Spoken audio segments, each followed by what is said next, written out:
Port Atlantique La Rochelle s'est engagé de longue date dans une démarche environnementale. Son objectif, c'est de réduire ses impacts sur l'environnement et d'avoir des impacts positifs. Et donc, du coup, c'est vraiment dans la logique de cette démarche de management de l'environnement et d'accompagnement de ces projets que s'inscrit la thèse Calipertuis. Une thèse qui commence sur le site CNRS de Loumeau. Marine Barbarin, en charge de l'étude, prépare ici ses échantillons. Ici, pour l'instant, c'était mon site de référence et c'est ma zone d'acclimatation, c'est-à-dire que tous mes coquillages viennent ici pendant au moins 15 jours. Alors cette étude, ça consiste à faire un suivi de l'état de santé des bivalves. Donc j'ai travaillé sur l'huître et la moule au sein de l'espace portuaire du port de commerce de La Rochelle, mais aussi dans les pertuis à proximité de différentes zones ostréicoles ou mytilicoles. Alors pour les moules, du coup, j'en prépare 4. Il y en a un qui va aller à chef de baie avec les huîtres, comme pour la repentie. Donc sur les 2 sites, j'aurai et des huîtres et des moules. Et le dernier casier va partir à la baie de l'Aiguillon. Donc je les remets ici après préparation pour les laisser pour une période d'acclimatation de 15 jours. Et au bout de ces 15 jours, donc ce sera début avril, ils vont partir en pleine mer sur les différents sites d'études.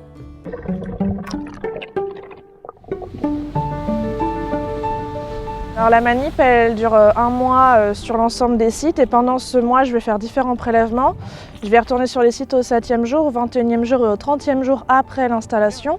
Je vais y faire un suivi des paramètres physico-chimiques de l'eau et je vais faire des prélèvements d'huîtres ou de moules. Cette expérience, débutée en 2019, a été reproduite 3 fois par an jusqu'en 2021 afin d'établir un échantillon fiable des données collectées. 7 individus sont prélevés à chaque visite et conservés dans l'azote liquide à moins 80 degrés avant leur étude au laboratoire de l'Université de La Rochelle.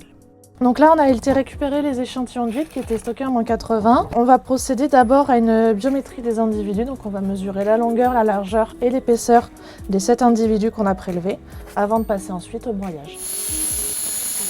L'ensemble de ces études permettront déjà à nous, en qualité de scientifiques, de mieux comprendre et d'évaluer en fait la qualité du milieu dans nos pertuis charentais et nous permettront aussi de transférer ces compétences sur d'autres espaces portuaires à dimension à la fois nationale et internationale.